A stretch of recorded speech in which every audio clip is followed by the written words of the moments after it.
பழைய பல்லாவரத்தில் கீழ்கட்டளை பகுதி கழக அதிமுக சார்பில் திமுக அரசின் நிர்வாக சீர்கேடுகளை விளக்கி திருமுனை கூட்டம் நடைபெற்றது.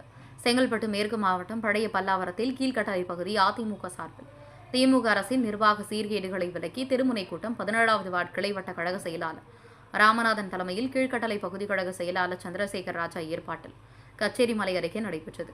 கூட்டத்துக்கு சிறப்பு அழைப்பாளராக மேற்கு மாவட்ட செயலாளர் சிட்லப்பாக்கம் ராசேந்திரன், மேற்கு மாவட்ட துணை செயலாளரும் முன்னாள் சட்டமன்ற உறுப்பினருமான தன்சிங், தலைமை கழக பேச்சாளர் ராஜகோபால், பல்லாவரம் பகுதி கழக செயலாளர் ஜெயபிரகாஷ் கலந்து கொண்டு திமுக ஆட்சியில் நடைபெறும் கொலை, கொள்ளை, பெண்களுக்கு பாதுகாப்பின்மை, இளைஞர்களை சீரழிக்கும் போதைப்பொருள் கலாச்சாரம் என பல்வேறு குற்றச்சாட்டுகளை முன்வைத்து சிறப்புரையாற்றினர். தெருமுனை கூட்டத்தை அதிமுக நிர்வாகிகள் சரத் லோகநாதன், சிவமூர்த்தி, விஜயன், ரஜினி ஆகியோர் சிறப்பாக அமைத்தனர். இதில் முன்னாள் நகரமன்ற தலைவர், கீழ்கட்டளை பகுதி கழக நிர்வாகிகள், மகளிரணி உட்பட ஏராளமான பொதுமக்கள் கலந்து கொண்டனர். பல்லாவரம் செய்திகளுக்காக எஸ். பிரபு.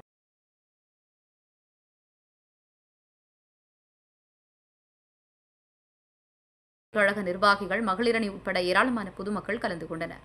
பல்லாவரம் செய்திகளுக்காக எஸ். பிரபு. பெருமுறை பிரச்சார கூட்டத்தில் தலைமையேற்று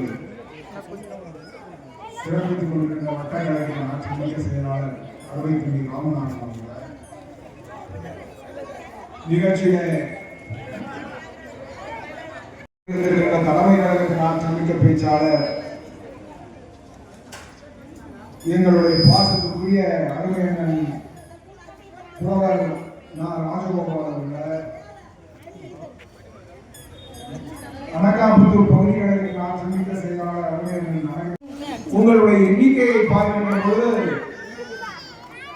4 ஆண்டு கால திமுக ஆட்சியின் மீது நீங்கள் எத்தகைய கோபத்தோடு வருகை தந்திருக்கிறீர்கள் என்பதனை எங்களால் உணர்ந்து கொள்ள முடிகிறது.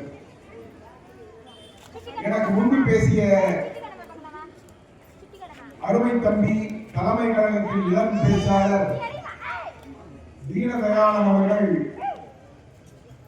திமுக ஆட்சியின் அவர்களை எல்லாம் இங்கே தோல் முடித்து காட்டினார். இன்றைக்கு நடைபெற்றுக் கொண்டிருக்கின்ற ஆட்சி பெண்களுக்கு எதிரான ஆட்சி. மாண்புமிகு அம்மா அவர்கள் கொண்டு வந்த அற்புதமான திட்டங்களை எல்லாம் இன்றைக்கு ரத்து செய்துவிட்ட ஆட்சி.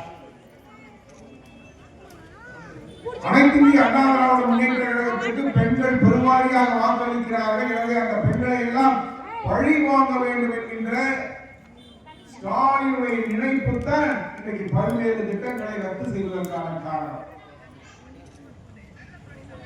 இன்றைக்கு அண்டை மாநிலமான கர்நாடகாவில் தான் கோலாறு தங்கச் சுரங்கம் இருக்கிறது.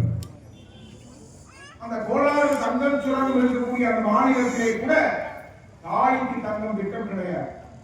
ஆனால் மாண்புமிகு அம்மா அவர்கள் எங்களுடைய தமிழ் பெண்களின் கழுத்திலே தாலி மட்டுமல்ல, மஞ்சள் கயிறு மட்டுமல்ல, அதை தங்கம் தொழிக்க வேண்டும் என்கின்ற உயர்ந்த எண்ணத்தோடு கொண்டு வரப்பட்ட திட்டம் தான் தாலிக்கு தங்கம் திட்டம். இன்றைக்கு அந்த திட்டம் கிடையாது.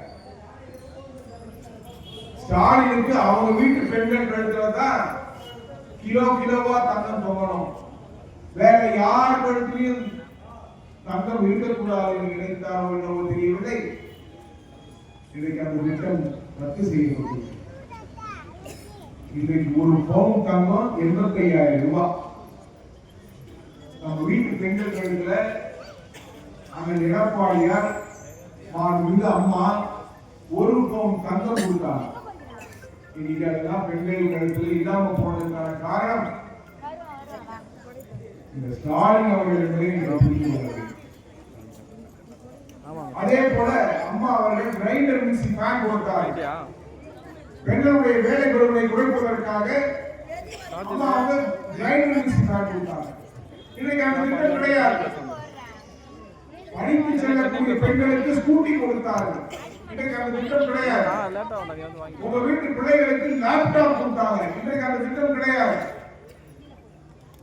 இப்படி பல்வேறு திட்டங்களை ரத்து செய்துவிட்டு 4.5 ஆண்டு காலம் ஆட்சி பொறுப்பில் அமர்ந்து கொண்டிருக்கிறார். அவர் என்ன பண்ண, ஒரு ஷெட்டு போட்டு அங்க இந்த டென்னிஸ் கோர்ட் மாதிரி ஒரு கோர்ட் போட்டார். என்னுடைய நண்பர் தரை வாடகையாக ஆண்டுக்கு பெற்ற தொகை 14 லட்சம்.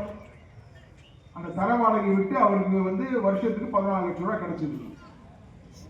ஆனா தாம்பரம் மாநகராட்சியிலிருந்து அவருக்கு வரியாக செலுத்தக்கூடிய தொகையாக ரசீது அனுப்பப்பட்டது எவ்வளவு தெரியுமா? 23 லட்சம் ரூபாய்.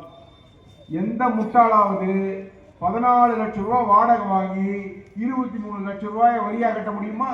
அதனாலதான் நாங்க எல்லாம் என்ன சொல்றோம்னா, இந்த மாநகராட்சிக்கு நம்ம சொத்து வரியை கட்டணும்னா நம்ம சொத்தை வித்து தான் கட்டணும்னு சொல்றோம். இப்படிப்பட்ட ஒரு கேவலமான ஆட்சி தான் இன்றைக்கு நடைபெற்றுக் கொண்டிருக்கிறது. ஸ்டாலினுக்கு கீழ்மட்டத்தில் என்ன நடக்குதுன்னே தெரியாது. அமைச்சர்கள் எப்படி அவருடைய செயல்பாடுகள் அமைந்திருக்கிறது என்று அவர்களுக்கு தெரியாது. சட்டமன்ற உறுப்பினர்கள் எப்படி பணியாற்றுகிறார் என்பது அவருக்கு தெரியாது. அவர் ஒரு பொம்மை முதலமைச்சர். அவரை பார்த்தீங்கன்னா விக்க வச்சுன்னு மேக்கப் போட்டுட்டு போஸ் கொடுக்குறதுலையும் போட்டோக்கு போஸ் கொடுக்குறதுல அவர் நேரத்தை செலவழிக்கிறாரே தவிர வேற உருப்படியான திட்டங்கள் அவரால் கொண்டு வர முடியவில்லை.